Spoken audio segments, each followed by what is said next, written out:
5 seconds. Start. மாண்புமிகு தலைவர் அவர்களே, இந்த மானிய கோரிக்கையின் மீது பேசும்போது பல மாண்புமிகு உறுப்பினர்கள் அதிக அக்கறை எடுத்துக்கொண்டு எந்தெந்த சீர்திருத்தங்களை செய்தால் மருத்துவ சுகாதாரத்துறையின் நிர்வாகம் இன்னும் நன்றாக நடக்கும் என்று சொன்னார்கள்.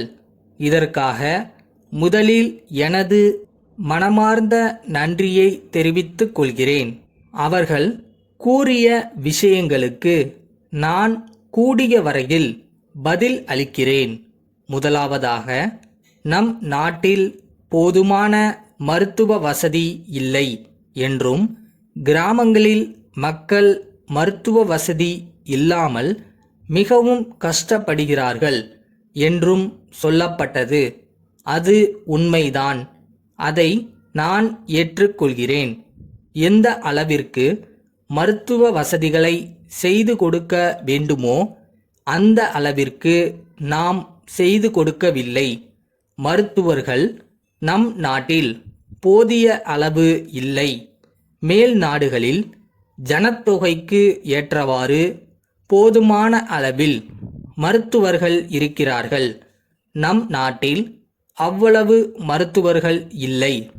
ஆகையால் தேர்ச்சி பெற்ற மருத்துவர்களை அதிகப்படுத்துவதற்கு அரசு தீவிர முயற்சி எடுத்துக்கொண்டு மாநிலத்தில் அதிகமான மருத்துவக் கல்லூரிகளை நிறுவி இருக்கிறது.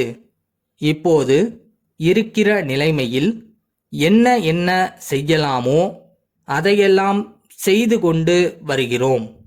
இப்போது அநேக இடங்களில் மகப்பேறு விடுதிகளும் குழந்தை பராமரிப்பு நிலையங்களும் ஏற்படுத்தப்பட்டு இருக்கின்றன. ஆரம்ப சுகாதார நிலையம் ஒவ்வொன்றுக்கும் ஒரு ஈப்பு இருக்க வேண்டுமென்று நிர்ணயித்து இருக்கின்றோம். அதனால் எல்லா இடங்களுக்கும் வந்துவிட்டது என்று அர்த்தமில்லை. ஆகஸ்ட் மாதத்திற்குள் தேவைப்படும் அளவில் கிடைத்துவிடலாம் என்று நினைக்கிறேன். அப்போது எல்லா இடங்களுக்கும் அது கிடைக்கக்கூடும். அதோடு நம் நாட்டிற்கும் மற்ற நாடுகளுக்கும் மருத்துவத்துறையில் ஒரு பெரிய வேறுபாடு இருக்கிறது என்பதை நான் இங்கே குறிப்பிட விரும்புகிறேன். மற்ற நாடுகளில் எல்லாம் மருத்துவர்கள் சேவை மனப்பான்மையோடு வேலை செய்கிறார்கள். ஆனால் நம் நாட்டில் அந்த மனப்பான்மை போதிய அளவு வேரூன்றவில்லை. அது இன்னும் கொஞ்சம் அதிகமானால் நம் நாட்டு மக்களுக்கு இன்னும் அதிகமாக சேவை செய்யலாம் என்பதை தெரிவித்துக் கொள்கிறேன். இந்த நேரத்தில் மருத்துவ முறையை பற்றி ஒரு வார்த்தை சொல்ல ஆசைப்படுகிறேன். அதாவது, மேல் நாட்டு மருத்துவ முறையே போதும் என்று பார்த்தால் நமக்கு அந்த முறையில் போதுமான மருத்துவர்கள் இல்லை. ஆனால் அதே சமயத்தில் நம் நாட்டு முயற்சியிலேயே தேர்ச்சி பெற்றவர்கள் இருக்கிறார்கள். நாட்டு மருத்துவ முறையை வளர்க்க வேண்டுமானால் எப்படி ஆங்கில வைத்திய முறையில் திட்டம் இருக்கிறதோ அப்படி இதிலும் ஏற்படுத்தினால்தான் இது வளரும். நாட்டு மருத்துவ முறையில் நல்ல மருந்துகள் இருக்கின்றன, அதில் சந்தேகம் இல்லை. அதை நாம் நல்ல முறையில் பயன்படுத்துவதில்லை. மருத்துவமனைகளில் இருக்கும் படுக்கை எண்ணிக்கையை பற்றி குறிப்பிடப்பட்டது. நோயாளிகள் அதிகமாக வருகிறார்கள். அப்படி வரும்போது அவர்களுக்கு இல்லை என்று சொல்லி அனுப்புவது மிக பரிதாபமாக இருக்கிறது. அவர்களை சேர்த்து கொண்டால் நோயாளிகளின் எண்ணிக்கை அதிகமாகிறது. கோயமுத்தூர் நாகராஜன் கூட்டமைப்பிலிருந்து அரக்கோணம் நரசிம்மன் கூட்டமைப்பிற்கு எழுதும் கடிதம்.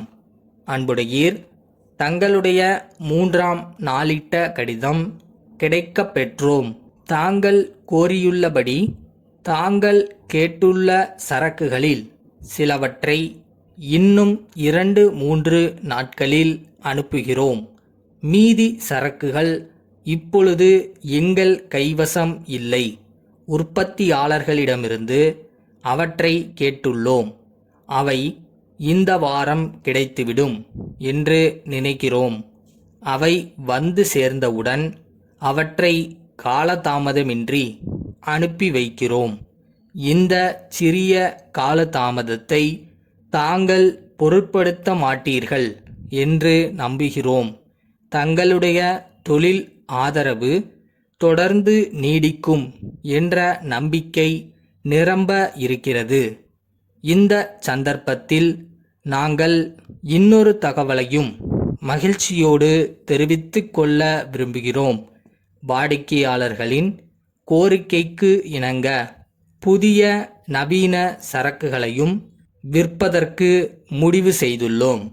அவற்றின் பட்டியலையும் இதர தொடர்பான தகவலையும் எங்களுடைய பிரதிநிதி கூடிய விரைவில் உங்களை சந்தித்து தெரிவிப்பார்.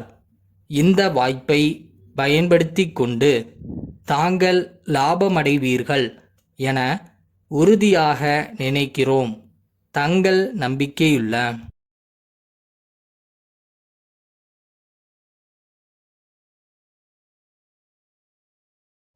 ஒரு விஷயத்த திருப்பி திருப்பி லவ் அண்ட் கேரோட பண்ணிட்டு இருந்தோம்னா செய்யும் தொழில் தெய்வம்னுவாங்கல்ல. ஸோ அந்த தெய்வம் நம்ம கிட்ட லாபகமாக வரும்னு நினைக்கிறேன்.